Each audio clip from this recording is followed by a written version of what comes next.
Dès leur première rencontre, elle avait su. Bien avant lui, sans doute, elle avait perçu ce sentiment irisé de tous les possibles, l'ambiguïté.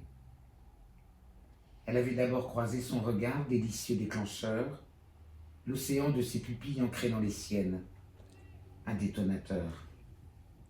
Impudique, elle s'était demandé s'il regardait aussi intensément quand il faisait l'amour, touché plein cœur. Et puis surtout, il y avait le vous, comme une évidence. Il n'avait jamais cédé à la facilité du tutoiement. Il n'en avait jamais eu envie. Loin d'être une barrière, le vouvoiement avait été un acteur de séduction, un complice. Dans le théâtre de leurs émotions, il jouait le rôle principal. Contre toute attente, leur vouvoiement exprimait leur désir. Il l'avait sublimé.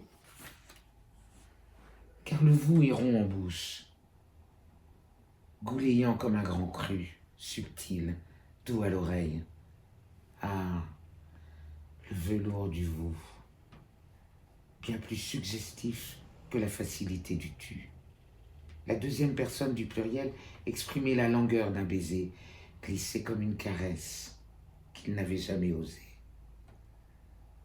Enlacés dans leur vouvoiement, les années avaient passé et, intuitivement, ils avaient choisi de ne pas concrétiser, de laisser les points de suspension dans l'air.